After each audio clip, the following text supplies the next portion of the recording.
4월 초파일 부처님 오신 날이 다가오면서 유진 스님으로 활동하고 있는 개그맨 윤성호가 큰 화제가 되고 있습니다.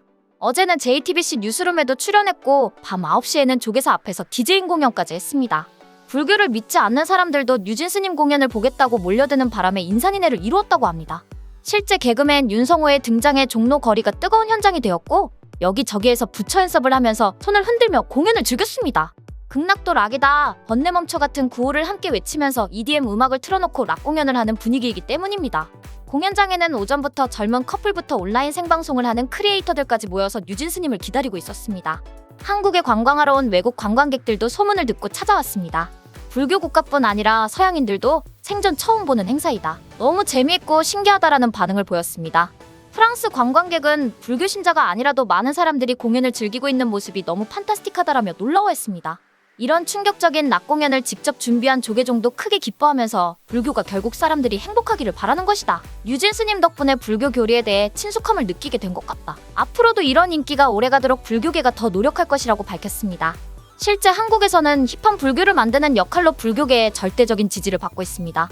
대한불교조계동의 총무원장인 진우 스님은 유진 스님을 만나서 디제잉 때 쓸 헤드셋과 염주를 선물로 주었습니다. 진우 스님은 앞으로도 부처 연습하라고 주는 것이다라며 격려까지 했습니다.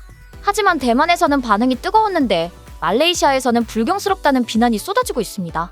지난 3일 말레이시아 쿠알라룸푸르 한 클럽에서 있었던 유진 스님의 공연이 말레이시아 SNS에 퍼지자 현지 불교계와 정치권에서 비판 여론이 나왔습니다.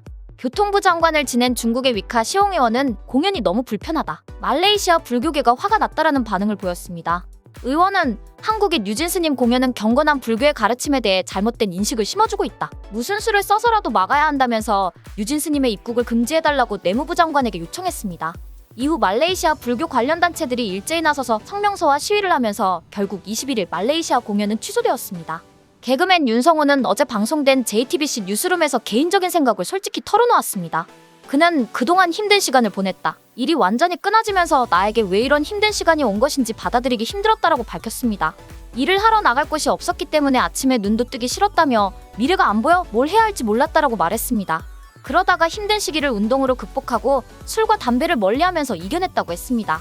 결국 현재 하는 부켓 유진 스님도 자신의 경험이라면서 번뇌와 고통을 날려버리는 춤을 추고 싶었다, 유진 스님의 다양한 안무는 고통을 적극 날려버린다는 의미이다라고 강조했습니다. 윤성호는 앞으로의 목표에 대해 따로 없다, 그냥 흘러가는 중이다, 너무 걱정하지 않으려고 한다, 지금처럼 똑같이 살다 보면 알아서 다 살게 되는 것 같다라고 말했습니다. 번뇌를 미리 가지고 오지 않고 오늘에 충실하며 살 것이며 내일 일은 내일 또 고민하면 된다는 득도의 고백 같았습니다. 세상 사람들의 실제 고통에도 합장하며 연부를 외우는 스님들에게 종종 거리감을 느끼는 젊은 청춘들이 유진 스님에게 환호하는 이유가 있는 것 같습니다. 차라리 지금처럼 고함치고 뛰면서 현재의 고통에서 벗어나게라도 해주는 유진 스님이 내 마음을 알아주는 것 같다는 심정일 것입니다. 종교가 경건한 의식으로 점점 멀어지는 것이 아닌지 하는 비판에 유진 스님의 활동이 답을 보여주었습니다. 2024년 4월 초파일은 참 신선하고 보기 좋습니다.